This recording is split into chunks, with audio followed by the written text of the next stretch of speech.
Hey guys, thank you so much for joining. First of all, I want to thank all of my subscribers and all of my viewers. You guys have been wonderful and you've been so transparent about what you buy and what you don't buy, and especially all the transparency about I buy authentic luxury and I buy replicas and I buy pre-loved. If you're new to me, I used to work for Louis Vuitton, so I saw firsthand people shopping and your motivations for shopping luxury, and everyone has different motivations, and even within the luxury category, there are different types of customers. Honestly, I've learned so much from you guys too, just doing this channel over the past 2 years. So I will admit something, when I was working for Vuitton, I was going through a lot of changes in my life. I had just lost my mom, I was going through a lot of grief, and I was very impressionable. I had never, ever even thought to spend over $1,000 on a handbag. So I'll admit something, when I was working there and could not buy a bag, I really felt like I wasn't enough. This somehow became the goal. Okay, so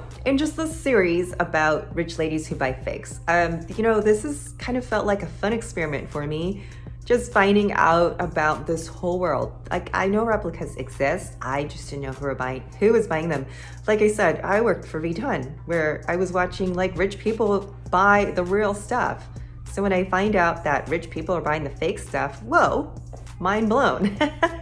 You know what? For me, this just normalizes everything. People are people, no matter how much money you have. Okay, so I have my reasons why I do not care to buy luxury. And I might have my reasons why holding a replica is okay. I am a mom, I'm a single mom. So I work various jobs to make things happen around here, and I have my priorities. I have my mortgage, I have my HOA, I have my car payments, and I have mine and my daughter's basic needs.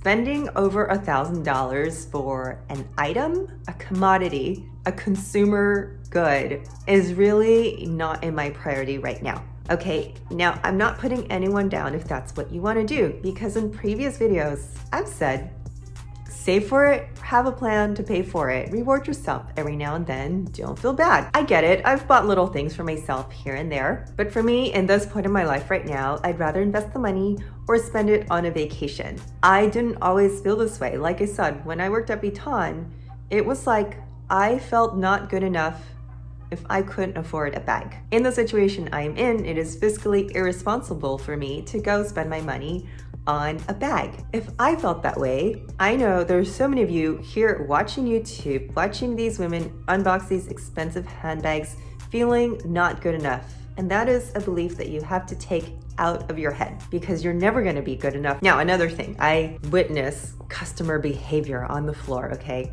So recently I was at Nordstrom's, and one of my friends, one of the associates, introduced me to one of his regular customers and said, this guy, he's an engineer, he buys all kinds of stuff regularly. And that guy, he was wearing Moncler sneakers. And I said, hey, those look good. What are they? Moncler. Okay, I have to ask, what's the appeal of that brand? Just, for example, because Moncler is now like, it's an overpriced luxury brand to me. And he did say that. He said, well, it's overpriced stuff. Okay, and people like to buy overpriced stuff. In my first 2 weeks at Vuitton, I was told by my manager, there is nothing here that anybody needs. And that is the truth. What they're looking for is the experience, the elevated feeling when you can buy something expensive. It feels exquisite. So he went on to tell me that he accidentally put a Moncler t-shirt with applique into the washer instead of the dry cleaning, and it got ruined. So there's this perception that if you spend more for the product, it's gonna last you forever. But guess what? It's gonna disintegrate, just like anything else, if you don't take care of it. I told you about this bag. It was sent to me by one of these companies that does replicas, and I use it to go to work. Do I care about the red glazing? No, I don't, because it fits everything I need to bring to work. Now, with that said, like I said, some people were big mad about your bag looks fake and I don't like you. I went to a memorial recently. It was my cousin's memorial, and from across the room, there was a lady who was carrying a similar bag, and her red glazing was really red. You know what though? I was okay with it. I wasn't about to walk across the room and tell her your bag's fake and I don't like you. Hey, I know I'm on YouTube. I cannot please everyone, nor am I trying to. I mean, there's people who write in to tell me they hate the way that my mouth moves when I talk. And I can't do anything about that because I really don't care. The Neverfull was debuted for Louis Vuitton in 2007. It's a basic tote bag, okay? Now this YSL, I don't know the history of it, but this has been around for quite a few years too. I was a product manager in sneakers. We created the designs for the products 1 year in advance. As soon as that product hit, we were on to the next. The person who designed this simple little tote, probably back in 2006, is over it. When you get something like this from a big luxury house, okay, you can expect, and this is from Nike to Vuitton, you can expect the design, not only is it going to get watered down, it's going to get copied.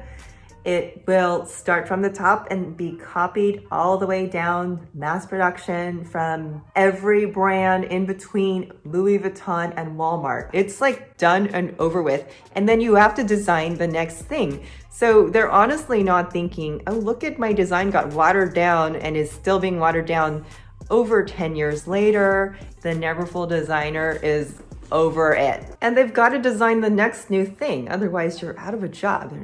They're not even thinking there. Okay, so the next thing, I told you my reasons. I told you in those videos about the replica is my reason for accepting and using the replica.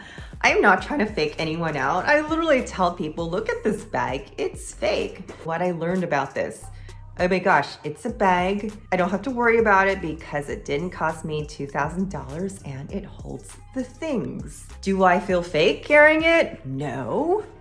Does it make me a different person? No. Even when I was working for Vuitton, okay, we used to turn down our nose at people who carried fakes because I was in the industry and I wanted you to walk over to me and spend $2,000. But would I ever go to someone and say, oh my God, you're so fake? You're hurting people because you're carrying a fake. No, people are gonna judge you no matter what. If you carry the real label or the fake label, okay? If this is the way people are going to experience what it's like to carry luxury, so be it. Let them have it. Lastly, whatever bag I carry, it doesn't change who I am. It really doesn't. I am so fortunate to be in the state of mind where if people judge me on what I carry, what I buy, they literally don't deserve to be in my circle. You know, if I were to find a manufacturer who is ripping off a small designer, that's a different story. LVMH is a huge conglomerate. That's all for another video.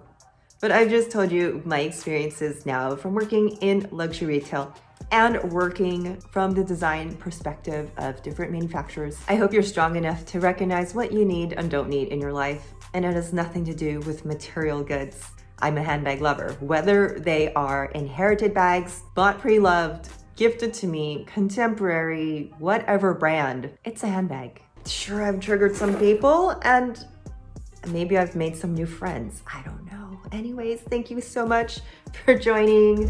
If you like this content, don't forget to smash that like and subscribe button. Leave me a nice comment. I'll talk to you guys soon. Bye.